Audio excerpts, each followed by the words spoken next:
Alright, we're going to do some maintenance on the bikes today. I'm going to start off with the BMW. We're going to do brake flushing. I'm going to replace the rear disc brakes, I think. I can't tell the wear on the rear disc brakes. The front ones are pretty easy to see the wear indicators. The rear one, I just can't see much. So we'll at least pull it off. If they look good, we'll leave them on. If not, I've got some new brake pads. We'll replace the rear brake pads.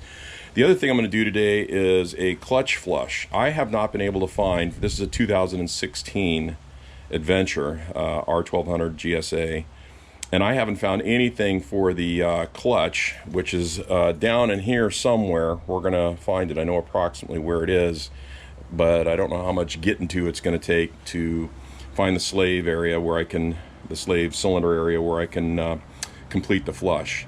So we'll see how that goes. All right, more to follow. Before I get too deep into working on the bike, I just want to show you something I bought. I don't know how well you can see this through the video.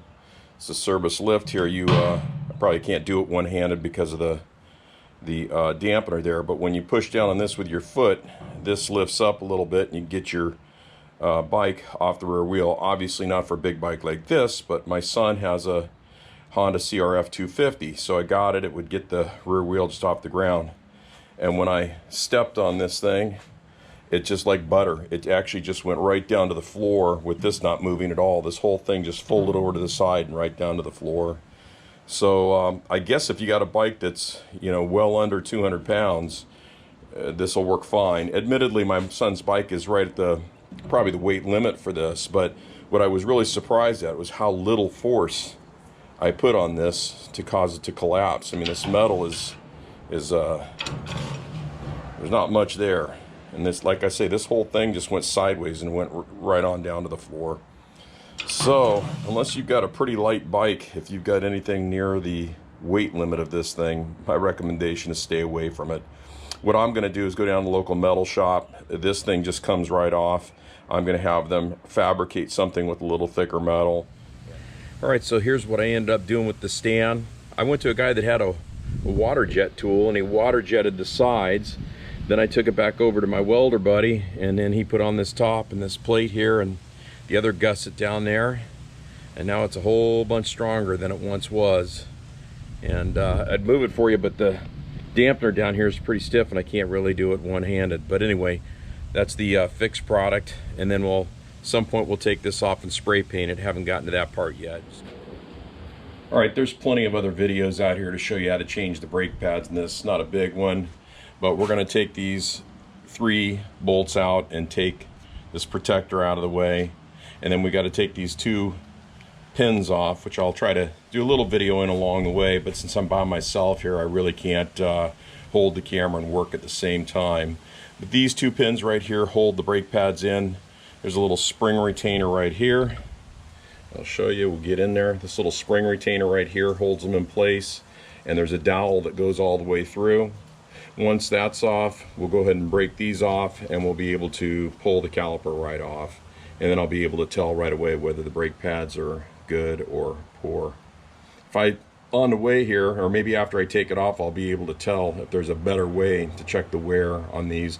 Just visually looking at the pads from the side, which is the best I can do from underneath looking up, they do look like they're 50% or less, which, you know, again, I'm not sure if I want to change them or not, but I won't know for sure till I get them off and look at them.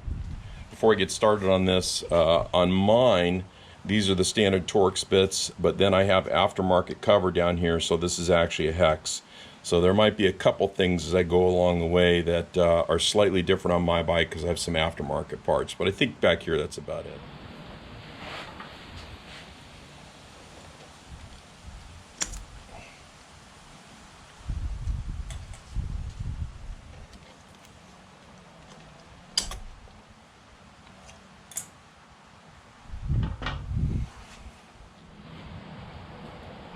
Alright, so if you're pulling this off like I talked about, we're going to take this cover off like we did, and then we're going to slide this pin out which holds in the brake pads. And the pin can only go one way toward the wheel, and I've watched quite a few videos where people take the rear wheel off, and I often wonder why. Well, I just found out. This pin right now just so happens, luck of the draw, is that if I try to slide this out, it's going to slide right into the spoke. So, and if I try to slide this up with the brake pads on it, it's probably going to hit the spokes. So damned if you do, damned if you don't. So lucky for me, I'm going to be able to get the rear wheel off the lift here, just up high enough to spin it, and then I'll be able to, once this pin comes out, the brake pads will just fall right out. All right, we got just enough space under the rear wheel where we can move it. And so we're going to go ahead and take this pin out now. Just push this through. Can only go out one way. Probably use it a little bit of help here, like so. And as everybody talks about, when you take this thing out, it doesn't look too bad to me. Clean it up. I see a lot of people put a lot of grease on this, different anti-seize and other stuff. I'd be very careful with that, because this is where all the brake dust collects and all the dirt and everything else, and anything you put on there is going to make it like a magnet. So I might put a coating on there and then wipe it off all the way real good and then reinsert it.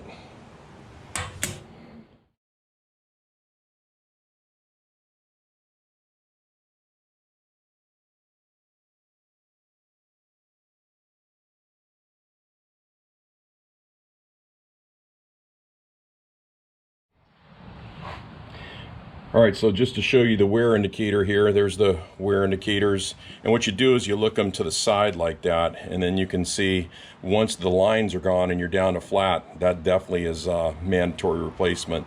So you can kind of see how much wear I got with that. I got my buddy here with me. We kind of concluded that there's probably about a third or a quarter of the lines left. And so here's the new pad we're looking at, so you can get a feel for how much where the indicators start. So considerably more. I think that that brake pad that I showed you, this bike has about 10,000 miles on it. Probably about, oh, I don't know, upwards of a quarter of that is off-road riding. So that's what you get with about approximately 5 years of use, at least for me. Your wear may vary. All right, now that we've got the brake pads out, we're going to go ahead and take the calipers off. Remember, we already disconnected this wire here to the brake line, so we don't start dragging that all over the place.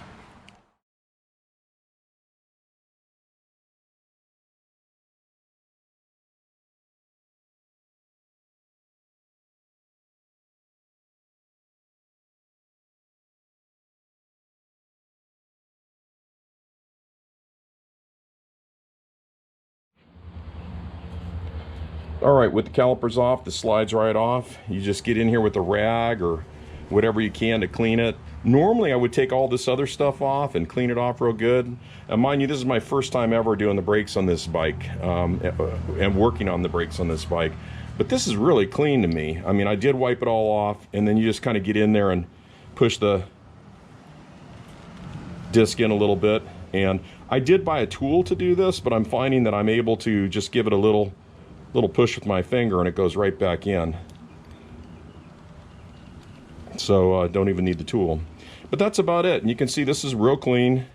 I was expecting a whole lot worse, but not bad at all. All right, must say not much to it. So you put the brake pads back in after you have this in place. I didn't bolt it in. I just loosely set the caliper in place. You slide the brake pads in nice and easy, just with this thing loose on here. You slide the dowel in from the back side, and then put the pins in, and put your bolts back in, and then put your little wire clip back on here. I'm going to leave this whole back part off because we're going to be bleeding the brakes, and it'll be a little easier to do, bleeding the brakes with that thing out. But on a scale of 1 to 10, that was probably about a 1.5 at best. Pretty easy job to do the rear brake pads on this bike. Bleeding forthcoming. All right, I had my guard on here, my little Twin-Tec guard. I took that off. And mind you, I haven't touched the brake fluid. And yeah, it's my disclosure as we start here. The bike's almost 5 years old and has just coming up on 10,000 miles, and I have not touched the brake fluid. I already opened this and took the baffle out, but you can take a look at the brake fluid there. Does it look like it needs to be changed? Yes. Does it look as bad as I thought it was going to be? Definitely not. Definitely not. It doesn't look too bad at all. All right, so we're going to get started on bleeding here. So you probably don't need to watch me do this, but I'm going to take this syringe right here. I bought these for like $1 a piece on Amazon, And I'm going to go in here and syringe out some of the old fluid, get it down a little bit, and then I'll fill with clean fluid and we'll start bleeding from there. All right, kind of like you've seen in all the other videos, you want to get this stuff all protected as best you can. We'll take this cap off and we'll take a look at the front brake fluid. All right, we'll try to do this one-handed in here. We'll pull this off, take a look at the front brake fluid. Put this right here. And here's the baffle. Be careful getting that out.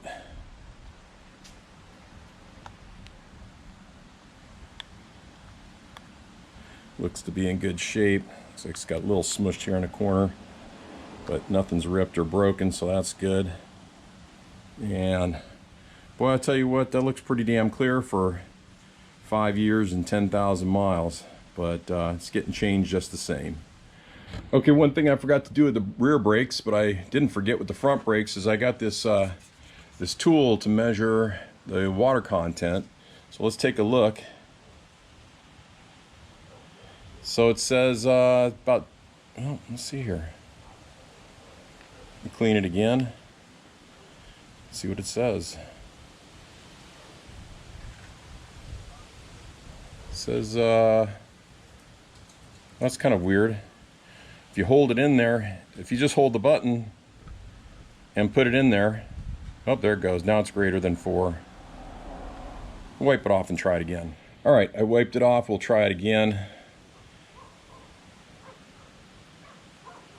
All right, definitely says greater than 4. The fluid looks good, but apparently has a lot of water content. All right, after you get everything out of there, it's as good as you're gonna get it.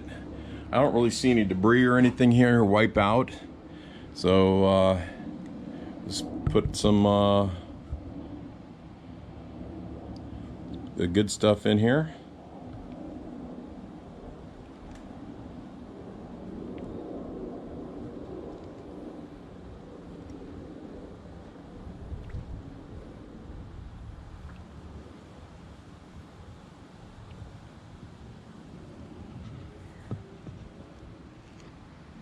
And we'll start flushing the fluid.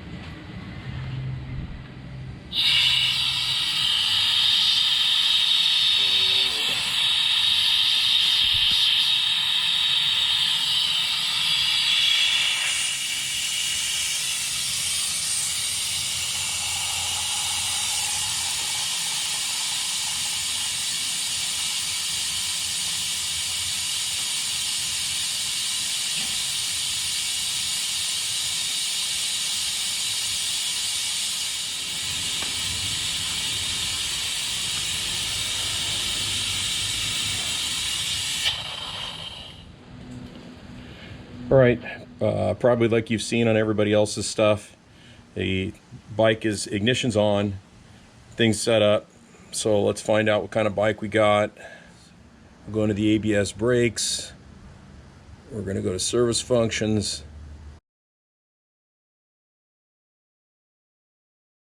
Going to bleed the brakes.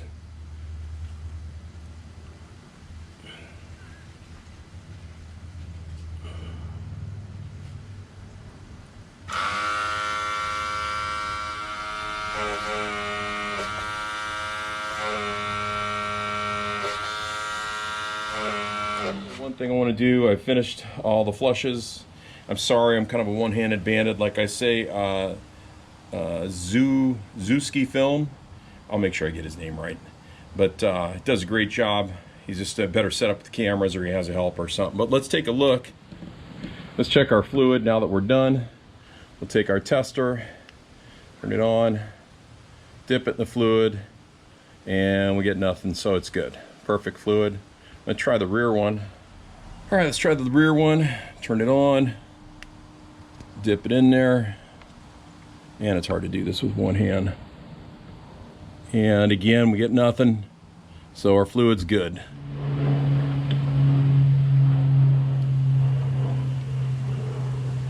So we're doing, what year is this bike? 2012 2012 Road Glide. And how old's the fluid, do you suppose? I'd say it's probably 4 years old. 4 years old, so we're gonna take a look at what's going on here. We do not have a hydraulic clutch in this bike, so we're gonna just be doing front and a rear brake bleeding.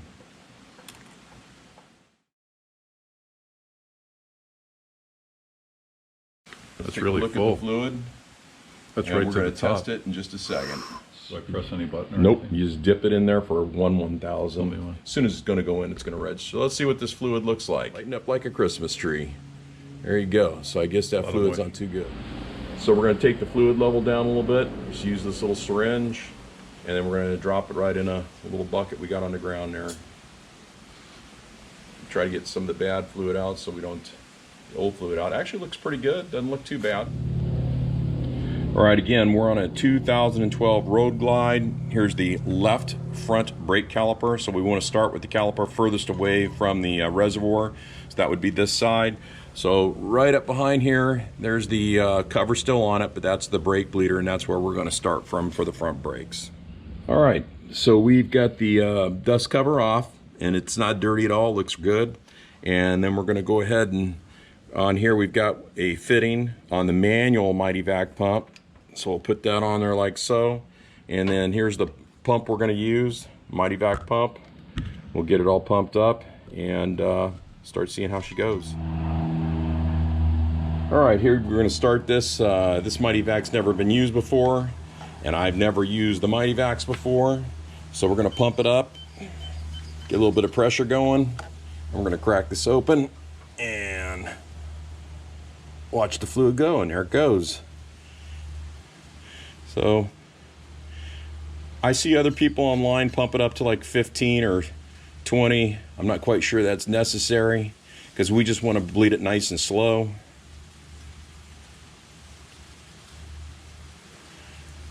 You seeing it go down up there? Yep. Okay. I went from the middle of the window to the bottom, and then I just refilled it. Okay. So you can probably see down here that there's the fluids down here, and that's the bad fluid, and it's slowly going into the reservoir. Oops, now a little bit above 15 there, but there she goes, coming up into the reservoir. Working just fine. Just coming out very slowly, which I like. Got a ton of pressure. Look, it holds pressure nicely. I noticed some people say they like to have this part of the hose going up. It makes it easier to see the color of the fluid. I think when we do the other side, we'll try to do that because it's difficult for me, because as the fluid's coming out, it's just mixing with the old fluid, and therefore it's difficult for me to see how clean the fluid is coming out. All right, let's check the fluid, and that's it, 1/1000. No lights at all. Perfect. Okay, good. Beautiful. We're done with that. Now time to go to the back. All right, we're doing the rear reservoir now. Joe, how long do you think it took us to do the front? 10 minutes. Okay, so we've neither one of us have ever bled the brakes on a Harley before, and we're doing this with the manual tool, so it wasn't too big of a job. And we did see a little bit of debris in the fluid. And Give me see the head of that screw. There you go. Let's see if we can get in here. So this looks a little tighter than it is, not that big of a deal. Pouring the fluid in there might be a little creative, but we'll take a look at what this fluid looks like once it's up. And again, the fluid looks good, but we're going to test it, so give me just a second. I'll grab my tester and we'll take a peek. And here we go. 1/1000. Nope. For Christmas tree. Let me see, did I get it? Yeah, anyway, Christmas tree up. Try one more time. Yep. There it goes, Christmas tree. So even though the fluid doesn't look too bad, we're finding out that it does need to be changed. Manual powered one, we're just gonna pump it up and vacuum it out. So you gotta get perfect. There you go. And then you can move it around in there and get any debris that you want. How about all this stuff around the perimeter on the top?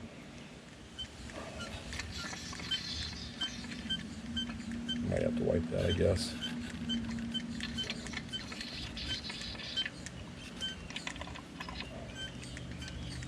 Should be good. It works pretty good. All right, let me know when you're ready. All right, so doing the rear brakes, put a little pressure on this, crack it open. Okay, I want that coming off.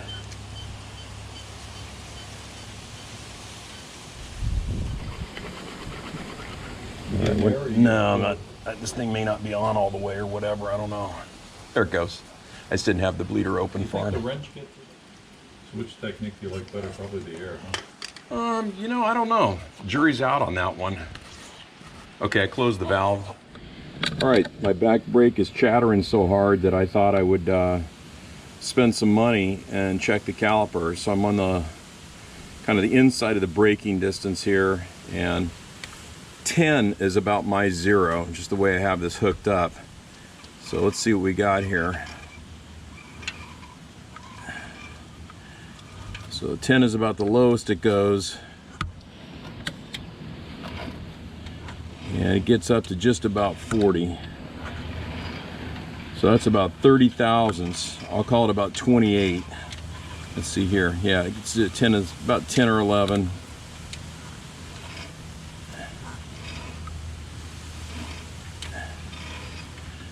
And so it's about 28 thousandths out. All right, so we just measured the lower side of where the pad touches. Now we're going to measure the outside of the rim where the pad touches and see how out that is, how run out that is. So we'll just see where it fluctuates to. It's a little hard for me one-handed here to set a 0. So it looks like it tops out at about, a little over 40, maybe 42. And it bottoms out at about 7.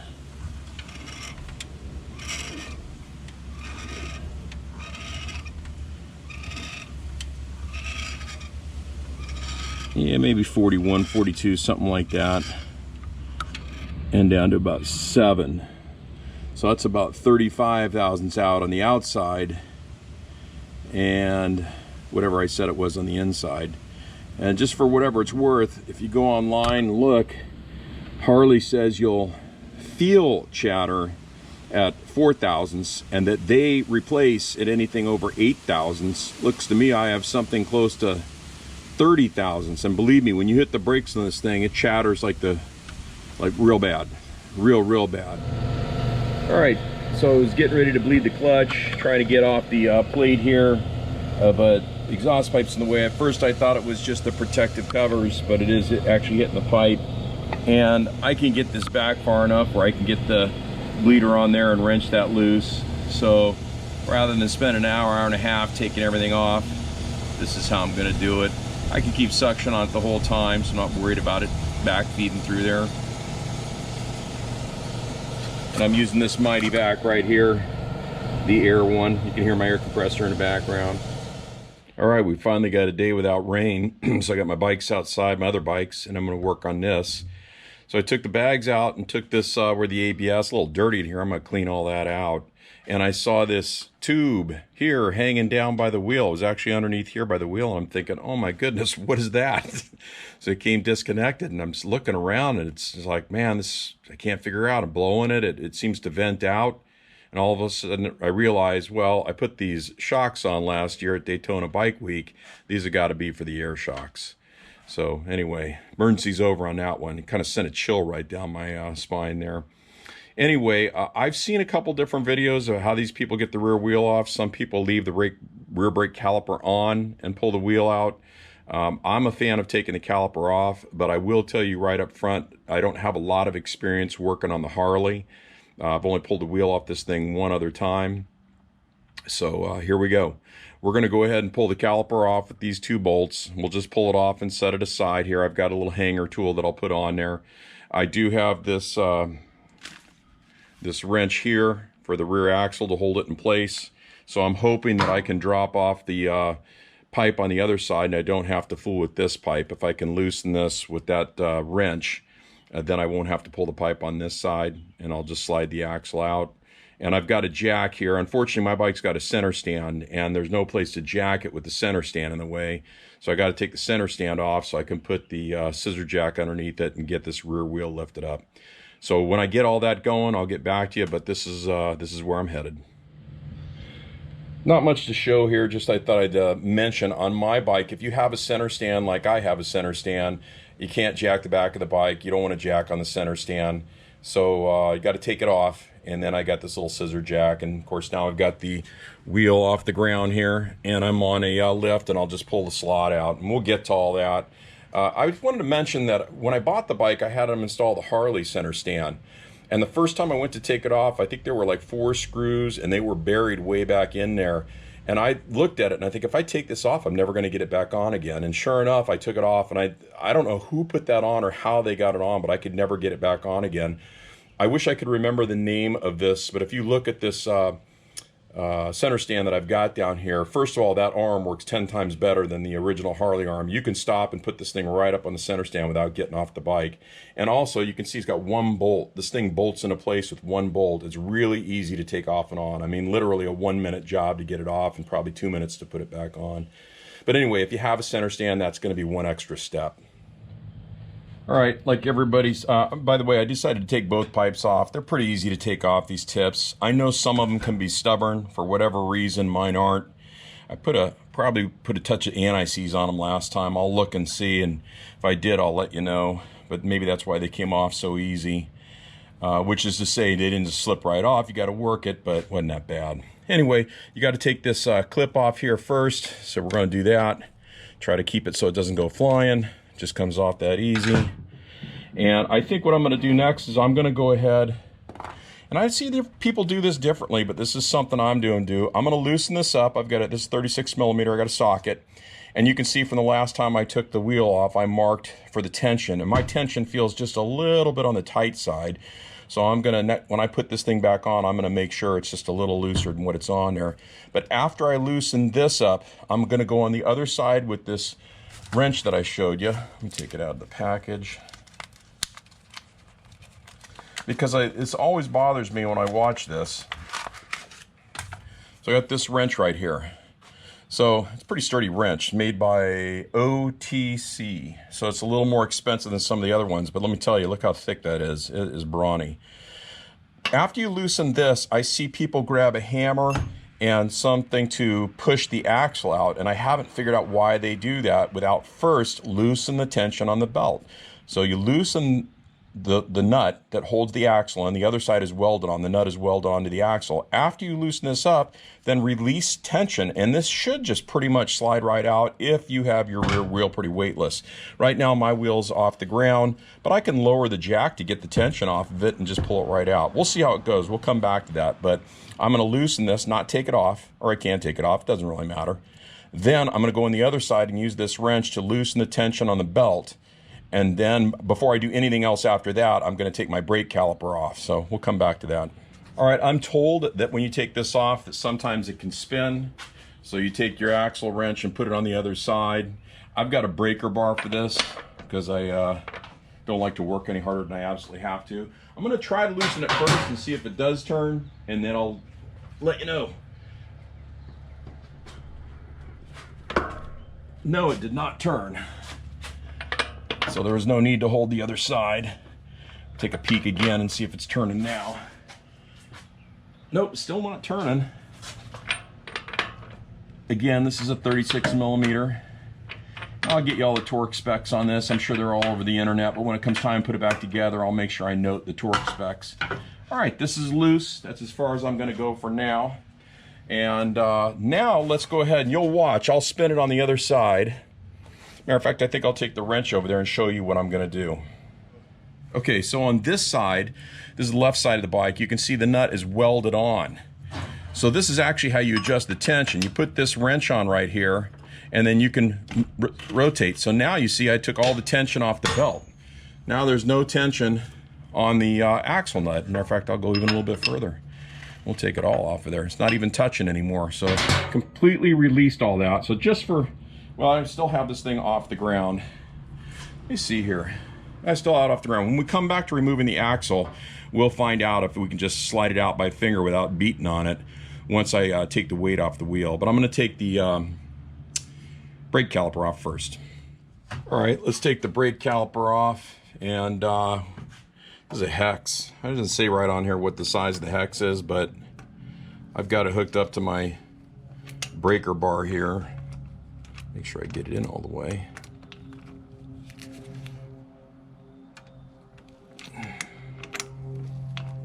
I think these are torqued on pretty good.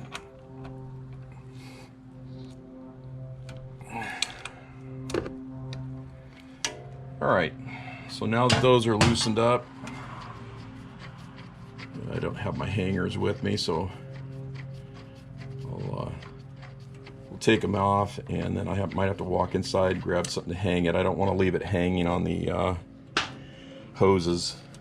We have a speed sensor down here too, so we're gonna be unclipping all this stuff, and right there we'll take the clip off. I got it right here, and just trying to put as least amount of stress possible on the speed sensor wire, which I freaked out and thought this was the speed sensor wire. Thankfully it is not.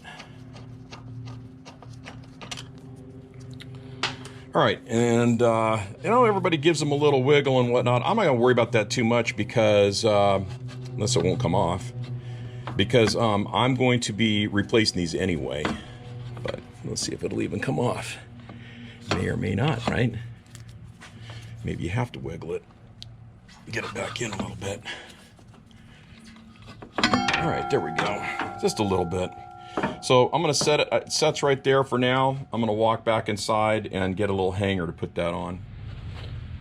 All right, just so you can see what I'm doing here, I dropped out the rear door so that once we get the axle out, the wheel won't fall. It'll just get on this piece of wood. I'm gonna use that piece of wood to balance the wheel, to take the pressure off of it and take the axle out. And then I'll just grab the wheel, push the piece of wood out of the way, and drop it out. I saw a guy in another video, and I'm sorry, I wish I could attribute it to him. I can't remember the name of the video, but he built a little box to put his knee up on, to prop his knee up. I'm gonna go I got a couple 2.5 gallon buckets laying around. I'm gonna try that little rig, and we'll see how that works out. But this is how this is gonna work today. So just in a minute here, I'll get this set up so we can see if you balance it. You don't have to smack the ever-living crap on the axle. Should just push right out.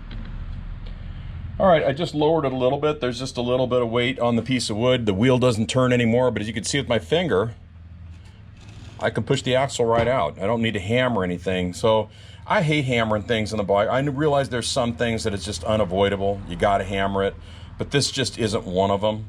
So anyway, for whatever it's worth, I always like to say, treat it like you own it. Well, I kind of do own it, so I want to be as easy on it as I can. So I'm just going to go ahead and continue to push this out like that, and take the rear wheel off. The brake caliper's off. Everything's off that needs to be off. I've got the speed sensor back in here, and I've also got this brake caliper arm. Maybe they'll stay together, maybe they'll fall out, but anyway, that. And I think there's a small spacer on the left side here. So I'll keep my eyes out for all that stuff. Well, I thought I'd film this just to let you see how it goes. I pushed the axle about halfway through, and so now I'm just gonna, instead of having these things drop all over the place, I'm gonna see if they'll just come out. So here's the brake arm actually is locked in right here, so this may not go real easy until I get a little more free play with the axle. But I just thought I'd try it. Pull the axle out just a little bit more, we'll see what happens.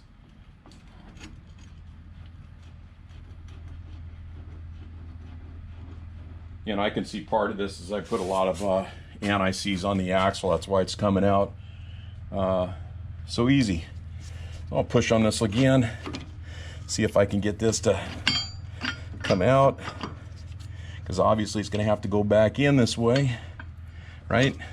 But it doesn't like it. There it goes, a little bit there. I'm trying to be really careful with the speed sensor here, and see if I can get this thing to just come out for me. Pushing the wheel a little bit, and there it comes. Just comes right out. That's the brake. And we'll take the wheel sensor. And as people have probably told you already, it only goes one way. You got the bend, so it goes like yay. And the little tab is facing out. I'm gonna put that up here so it doesn't have any weight coming off of it. So that's it for this side. Nothing else is gonna come out. And then we'll just try to do this without having the wheel come down on my head. It does have the belt still attached to it, but the objective here is to get the axle out with no weight, and then we'll jack it up just a little bit. I'll grab it on this side, and hopefully nothing bad will happen. If it rolls forward, nothing bad will happen.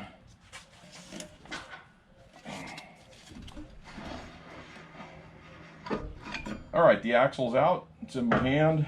Setting it down. I'm going to roll this forward so I can take the belt off of it. Just a little tiny bit forward. Oops, there goes the spacer, which we knew was going to come flying out. clean that bad boy up later. And the belt is now off, so the wheel is free. So let's see how this goes. Now, I don't know how heavy, I forget how heavy this is. I'm wondering if I should get a bucket. I think I'm gonna go get a bucket. All right, let's see how easy this goes. For me, I've got a 5-gallon bucket, and gonna see how this goes here. When I take this out. Let it rest a little bit on the lift. Let it come down a little bit on me, and that's it. That was actually pretty easy. I'll probably try to get it to fit a little different next time. We shall see. But anyway, the wheel is off. All right, getting ready to take this brake disc off. Let's point out a couple things. There's the rotation. There's a little bitty arrow on there. Shows you which way it's rotating. These screws you're supposed to replace. I saw somebody online say use them 3 times and then replace them. Harley says each time. I bought them, and so I'm going to replace them. Now, I have seen some people say these can be incredibly difficult to get out, and they actually put some, you know, some sort of lubricant in there to get them to, you know, like brake free or whatever. I think what I'm going to do is I'm going to give them a little shot of brake free. I'm not using them again. And then the one guy online I watched, he took them out, and then after he took them out, he kind of thread chased them. He cleaned off. I'll take one of these and wire brush the threads, and I'll thread chase each one of them. And then when I put the new ones on there, and I think they already come pre-Loctited, just put them in there, nice clean threads and everything. But I'll keep you posted. I'll shoot them out with air and brake cleaner and everything else I can get in there to kind of clean those threads up nice and easy. I'm told these things are torqued on pretty good, so we'll see what happens. I've got this Milwaukee stubby thing. I just got this, and I'm hoping this will do the job quite nicely and just take them right out. I think some sort of impact is the best way to do this. We shall see. All right, here's what we're going to do. The brake disc hooks up to this bearing, this hub here, and so people take this thing off and run it, and they say, look, it could either be the disc or it could be this hub, or something's pressed in incorrectly here or whatever.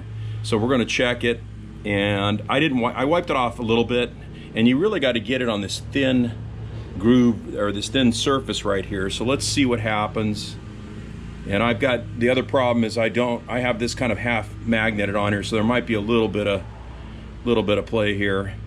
So we're measuring in thousandths. The wheel's a little out of balance too, you know, been on there.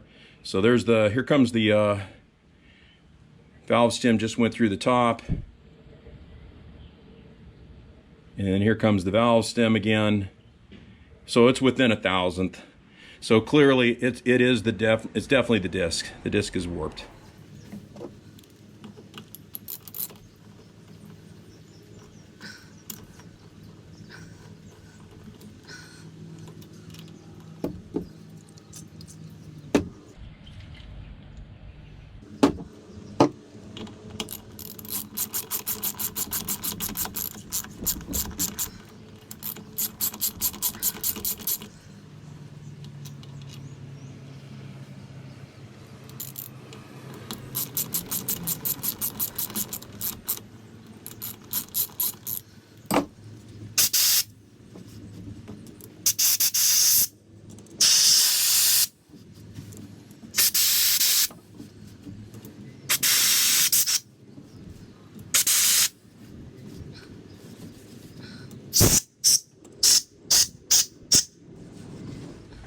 I did check the old disc has the number right here, 4181008B, 4181008B. So I definitely know I have the right part number.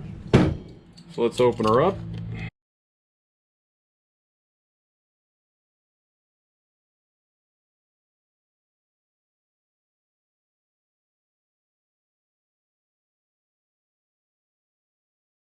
There we go. Get her opened up. Well, I'll say one thing, they sure package it well. Good luck getting the disc out. Okay, so I'm not too worried about cleanliness of this disc because it's going to have all kinds of preservative on it and everything. So this is how we took it off, just like so. The bolts can only go in one way because they got a recess, so you can't accidentally get it this way. Nope, no. See the recess? If you try to put it on that way, there's no recess. There's no writing on this side, and all the writing and the arrows on this side, so there's no getting it wrong. The wheel clearly spins this way, so there you go. You're all good to go. So I'm gonna, I also grab new bolts. I took one of these, I wire brushed it all off, and that's what I used to thread chase and use brake cleaner in a hole so that I got nice clean threads in there. So I'm gonna go grab the other bolts, and I'm gonna go grab my Harley manual so I can find out the torque spec for all this stuff. All right, so you can see Harley already puts their own Loctite or whatever fastener in there. Get these started. And the part number, I'm sorry I kind of tore it open on you, but there's the part number 43567-92. And again, this is a 2015 Ultra Limited. I thought about getting an aftermarket brake disc if I was going through all this, but we're going to Daytona Bike Week here in a couple weeks, about 3 weeks actually, and I thought that it would be quicker and easier. Harley had this in stock. I didn't have to go anywhere for these parts except a Harley dealer, so I'm sure I could have got things cheaper, probably could have got a fancy disc. My disc is hidden because of the bags anyway, you can't see it, so nothing, no need for that. All right, I'm gonna go find me some torque specs and get started here. Well, I looked up the torque spec for these, and it's 30 to 45 pounds. That's a pretty wide torque spec. I'm not sure what to make of that. I think I saw a couple videos where they said 45, but I've got the manual right here, and it says 30 to 45. So I set my torque wrench for 35, and we'll see how it goes. You know, I have a pretty good feel for what it felt like when I took it off, so.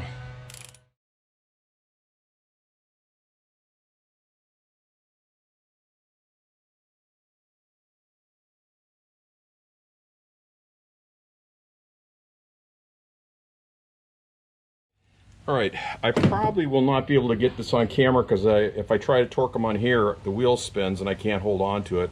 So I'm going to put them down on the ground here and just torque them from the ground so the wheel I can get a better grip on it. So I'm going to take a little bit of brake cleaner though. Like I said, I'm sure I'm going to touch this again, but it's really easy to get to here. So I'm going to give it a little shot, wipe off some of the preservatives and whatever, you know, the oily, gooey stuff. I'll do this again once it's on the bike, but like I say, it's a little easier to get to here. We get it where the brakes make contact is what I'm really worried about. Really not much coming off. All right, so we got the new disc on. We're gonna check it. Now, mind you, I don't have this thing. There's no spacer in here to keep it from moving, and then we're measuring in thousandths, so it could be at thousandths or something off, but let's see here. I mean, I'd be happy if it's within 2 thousandths. All right, so we're starting off on about 8 and change. There's the valve stem. It looks like it's about 9-ish. So 8.5 to 9-ish. Might be, like I say, it's a little, there could be dirt on here or anything. Because there's where we started from, and that was, and you can tell just me touching the tire. That's just me touching the tire doing that. So it could just be anything. If I try not to touch the tire, it just stays at 9. Here's me touching the tire a little bit, me touching the tire a little bit. Have to kind of get it back around. So it looks like it's within,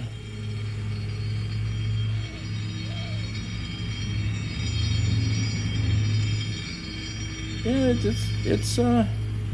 it's definitely 2 thousandths anyway, 2 and change, which is pretty good. All right, I apologize. It's just like I took it apart, put the wheel sensor in, and it's got a little dimple in it. I already pushed this. Let me see, maybe I'll just take it out again and show you. You know what, I'm not gonna do that. Sorry, lazy. Remember, this thing here has an indentation, the brake caliper, so it goes over this piece. And you put the wheel sensor in and get the axle through. And the main thing I wanted to show you here is you don't have to beat on the axle. So again, I've got my jack at just the right height here, and you just reach over here and just push the axle through. It's just gonna come right through and get it just about right. Yep, there it goes. You don't have to beat on this stuff. And I did put a little bit of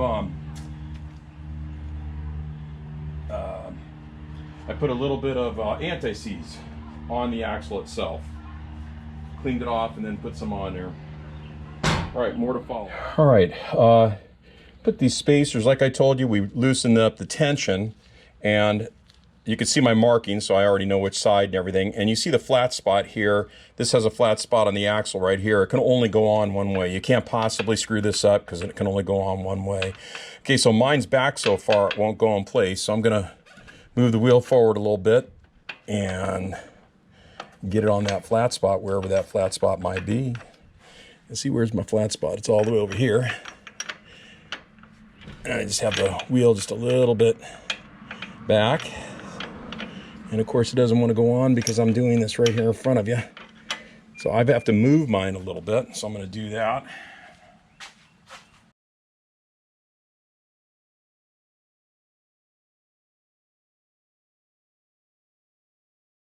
There we go. Slides right on. And then I'm going to put the axle nut just loosely. All right, when you get it where you want it, and I'm going to see mine, and you know, it's somewhere right in there. We're going to take this off, and this is so you can do it by yourself, but you put this on there, and if I can get it on there, probably because it was adjusted for last year, I'll put it on there. And oh, you know what? It's the new shocks. Won't fit with the new shocks. Interesting. Well, there goes one tool down the drain. Let me see if it fits at all. Oh, there it goes. Just take it up. It just doesn't fit with that notch. All right, good. That scared me for a second. Okay, so I'm tightening this up. I'm watching my marks there. And again, I want to keep it a little looser than it was last time. So that's about right for me. I think I'm gonna go there. You can't really tell anything now because the thing's hanging on the ground. But it's definitely a little looser than it was before. So now when I go to tighten the other side, this thing is going to keep this from moving. Beautiful. All right, give it a hit.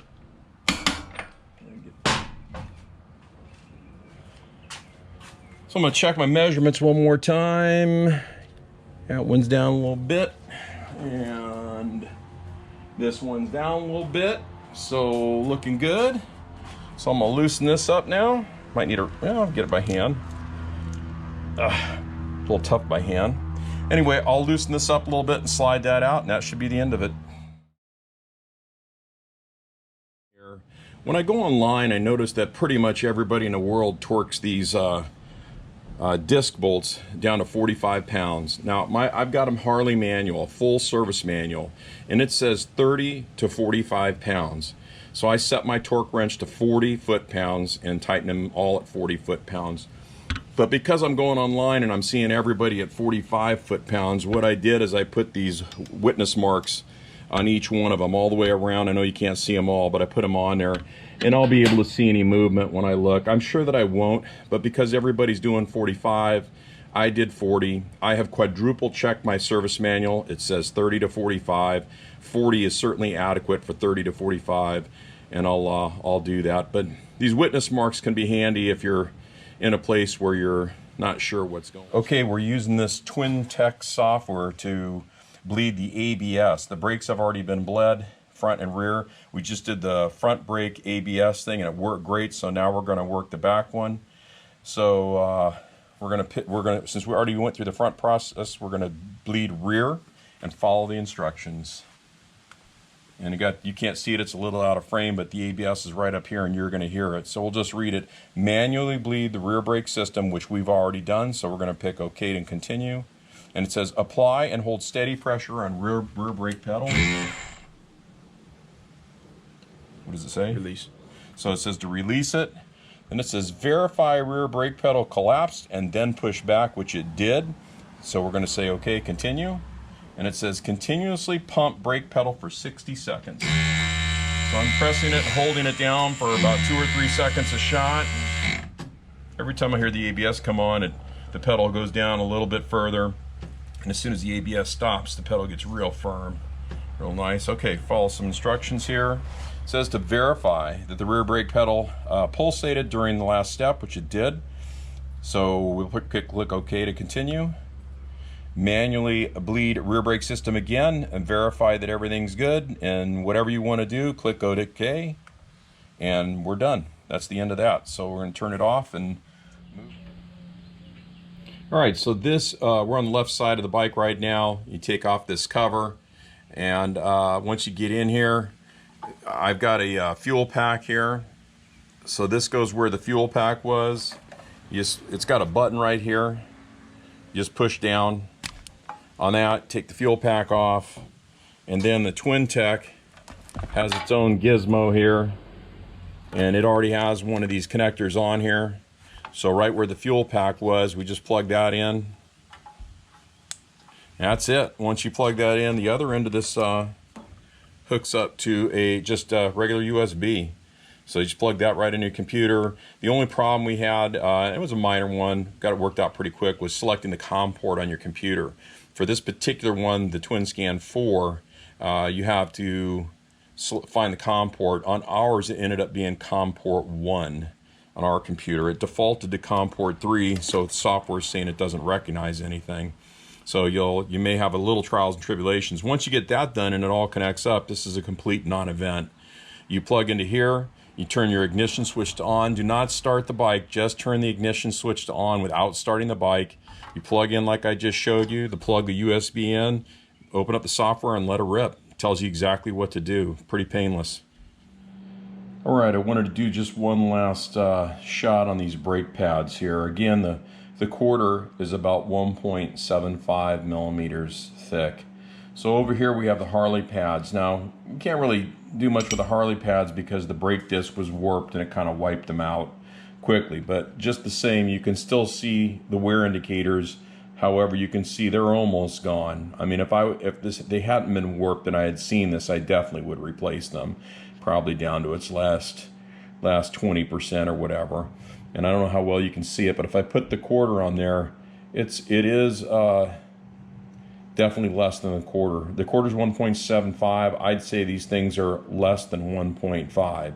So if you look in the book, it says, well, I don't know about the Harley book, but the general rule is about 1 millimeter. You're definitely running on empty.